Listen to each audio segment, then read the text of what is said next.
को सुविधाएं दी जाती है, भूतपूर्व सैनिकों के परिवारों को सुविधाएं दी जाती है। और आप में से बहुत सारे लोग, मैं बहुत साधारण बात करता हूं, मुझे लंबी चौड़ी बात करनी नहीं आती है, क्योंकि कहते हैं जाके पैर न फटे विवाई, वो का जाने पीड़ पड़ाई। हमको पता है कि आर्मी में कौन लोग जाते हैं। गृह मंत्री का बेटा आर्मी में नहीं जाएगा, वो बीसीसीआई का सेक्रेटरी बनेगा।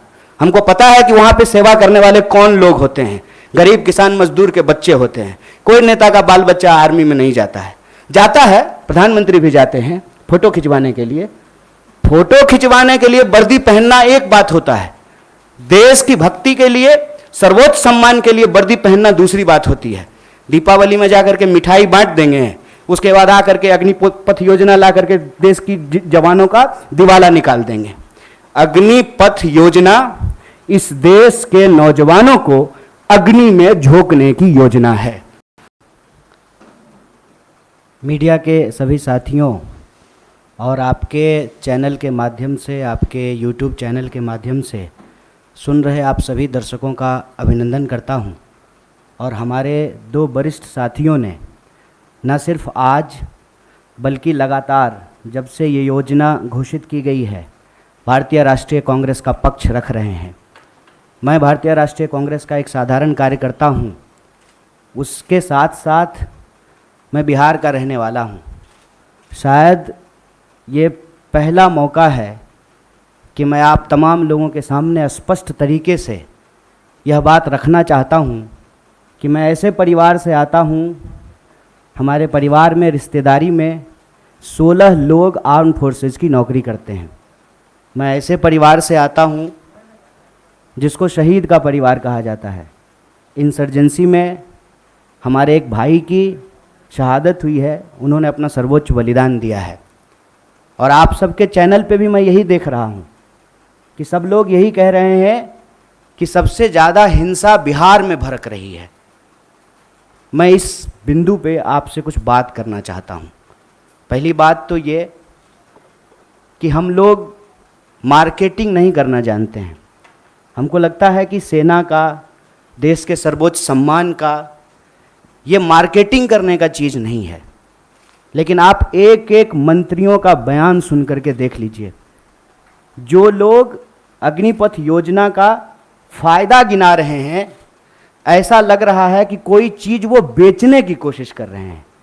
जैसे सेल्समैन की भाषा होती है ना, वाह मेगा बम्पर ऑफर चल रहा है, आपको 20 लाख रुपया भी मिल जाएगा, 4 साल में आप रिटायर भी हो जाएंगे, फिर आपको रिजर्वेशन भी मिल जाएगा।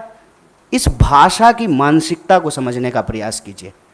ऐसा लगता है कि रेलवे स्टेशन के बाहर कोई चूहा मारने की दवा बेच रहा हो। साहब, आप मंत्री हैं, आप सबसे पहले देश की जनता को यह बताइए कि इस योजना की जरूरत क्या है। हर साल जब 50,000 से ज़्यादा भर्तियां और नियमित भर्तियां, जिसमें टीए भी है, डीए भी है, पेंशन भी है, सेंट्रल स्कूल में एडमिशन का भी प्रावधान है, रेलवे का भी टिकट मिलेगा, हवाई जहाज का भी टिकट मिलेगा, और अगर सर्वोच्च बलिदान आप देते हैं, आपको शहादत होती है, तो आपके परिवार का भी ख्याल रखा जाएगा। इन तमाम बातों को छोड़ करके मंत्री कह रहे हैं कि आपको 20 लाख रुपया मिल जाएगा इस उम्र में। ये वही भाषा नहीं है कि प्रधानमंत्री जी बोले थे कि काला धन वापस आ जाएगा तो आपके खाते में 15 लाख रुपया मिल जाएगा। मिल गया क्या 15 लाख रुपया? जिस खाते में 15 लाख रुपया मिलने वाला था ना, उसी खाते में 20 लाख रुपया भी मिलेगा। इस मानसिकता को समझने की जरूरत है, और इसीलिए हम लोग इस योजना की जरूरत पे सवाल उठा रहे हैं। जब देश में एक नियमित भर्ती प्रक्रिया है, 2014 में देश बना है, उससे पहले क्या आर्मी में लोग बहाल नहीं होते थे? क्या हमारे पास जो एक प्रक्रिया नहीं थी, उस प्रक्रिया को खत्म करने का कारण क्या है? तब सरकार के कुछ दावे बताए जा रहे हैं। दावा क्या है? दावा यह है कि हम चाहते हैं कि हमारे देश के नौजवानों को रोजगार मिले। ये तो आप चाह रहे हैं, ये आप वादा भी कर चुके हैं कि हर साल आप 2 करोड़ नौकरी देंगे। उस 2 करोड़ नौकरी को छोड़ करके पीएमओ ने अभी ट्वीट किया कि हम 10 लाख रोजगार देंगे। साहब, अगर आप रोजगार देने के लिए सीरियस होते, 28 लाख पोस्ट जो हैं वो सिर्फ सेंट्रल गवर्नमेंट में रिक्त पड़ा हुआ है, और आप स्टेट गवर्नमेंट में जाकर के देख लीजिए, भर्तियां नहीं की जा रही है। हकीकत क्या है? हकीकत यह है कि ये असली बात देश की जनता से छुपाना चाहते हैं। असली बात क्या है? आप सब लोगों को याद है कि जब नोटबंदी की गई तो यह दावा किया गया कि इसके बाद नक्सलवाद समाप्त हो जाएगा, आतंकवाद समाप्त हो जाएगा। कल ही जो है एक सब इंस्पेक्टर की फिर से टारगेटिंग किलिंग की गई है। नक्सलवाद की घटनाएं हो रही हैं, आतंकवादी घटनाएं लगातार हो रही हैं। अगर नोटबंदी करने के बाद आतंकवाद समाप्त हो जाता तो पुलवामा की घटना कौन करके गया है? कैसे पुलवामा की घटना हुई है?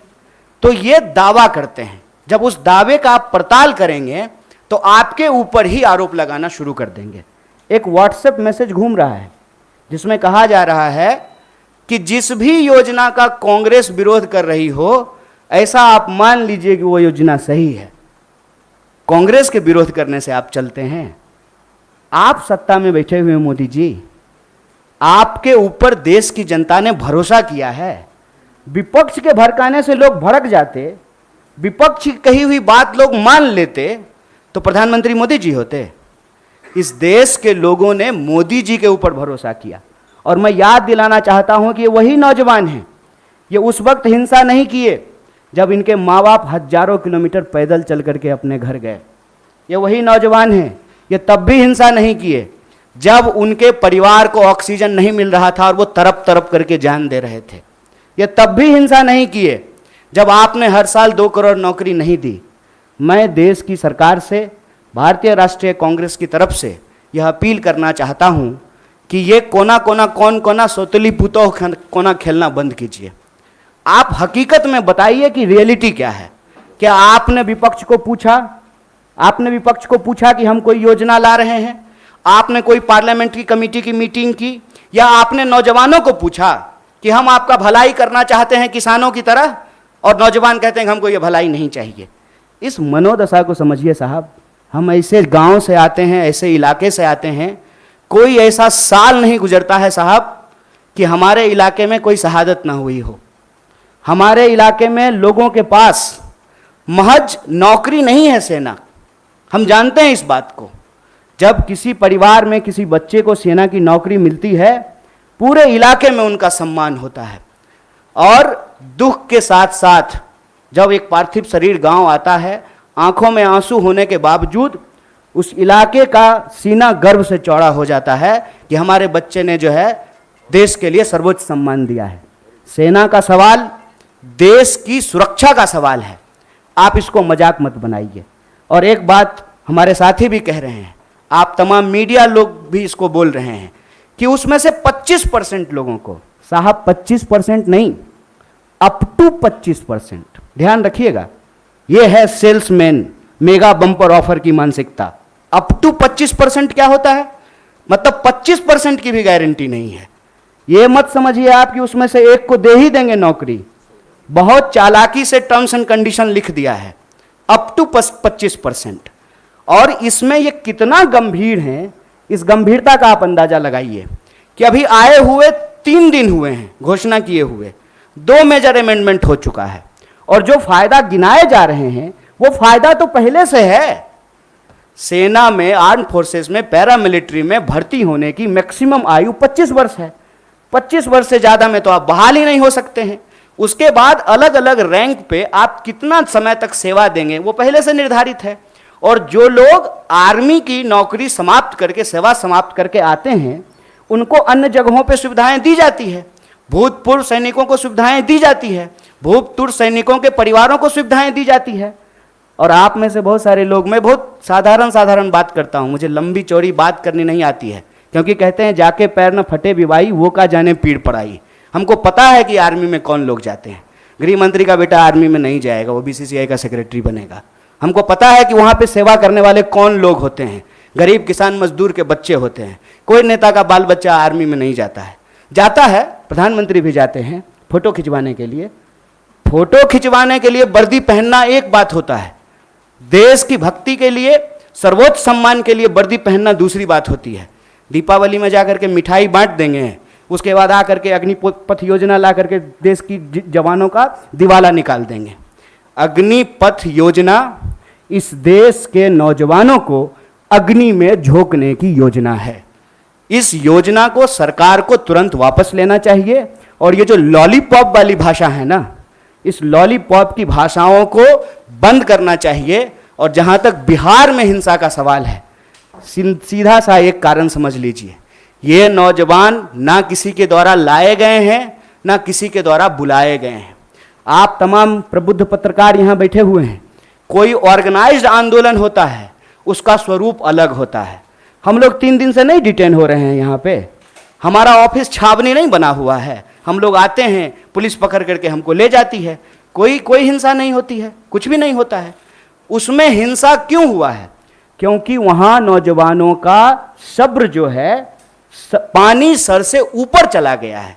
और एक बात और जान लीजिए, जो हमारा बेरोजगारी दर है देश का, बिहार का बेरोजगारी दर डबल है साहब। जहां के मजदूर, बिहार का मजदूर जाता है ना हरियाणा और पंजाब में धान काटने के लिए, बिहार के ही लोग आते हैं ना दिल्ली में काम करने के लिए, बिहार के ही लोग जाते हैं ना महाराष्ट्र में काम करने के लिए। जहां एम्प्लॉयमेंट नहीं है वहां के लोग ऑलरेडी विस्थापित होते हैं। ये जो बच्चे हैं ये उस उम्मीद में अपने गांव में रह रहे हैं, दौड़ रहे हैं जाड़ा गर्मी बरसात, सड़कों पे मैदानों में रेत पे, कि इनको किसी दिन सेना में सेवा देने का मौका मिलेगा। ये मौका इनसे जब छीना जा रहा है तो इनका सब्र टूट गया है। लेकिन मैं इन तमाम नौजवानों से भी एक अपील करना चाहता हूं, दोस्त, हम किसान के बच्चे हैं और हमारे माँ बाप ने इस सरकार को झुकाया है, इस सरकार को बताया है कि ये देश गांधी का देश है और गांधी के देश में सत्य और अहिंसा से ही कोई लड़ाई जीती जा सकती है। इसीलिए भारतीय राष्ट्रीय कांग्रेस की तरफ से इस आंदोलन का पूर्णतः समर्थन करते हुए सरकार से यह अपील करते हैं कि इसको वापस लीजिए और नौजवानों से अपील करते हैं कि देश की संपत्ति को मत जलाइए, मत जलाइए, क्योंकि कल को आपको वही संपत्ति इसी प्रधानमंत्री से बचाना भी है। क्योंकि देश की संपत्ति ये दोस्त को बेचने वाले हैं, ये हमारे आपके टैक्स के पैसे की संपत्ति है, इसकी रक्षा कीजिए, सत्य और अहिंसा के रास्ते पे चलिए। और किसानों ने 700 लोगों की शहादत देने के बाद 1 साल से ज़्यादा आंदोलन चलाया, शांतिपूर्ण तरीके से चलाया, तमाम तरह के आरोप लगाए गए, जैसे आज आपके आंदोलन को कहते हैं उपद्रवी, तोड़फोड़ करने वाले, हिंसा करने वाले। ये कहाँ से आ गए, कैसे आ गए, कौन है इसके लिए जिम्मेवार? और विपक्ष के माथे पर मत खेलिए। विपक्ष की बात जनता अगर सुन रही होती तो आप देश के प्रधानमंत्री नहीं होते। इसलिए प्रधानमंत्री होने के चलते मैं आपसे अपील करता हूं कि इस योजना को आप वापस लीजिए। बहुत बहुत धन्यवाद, बहुत बहुत शुक्रिया।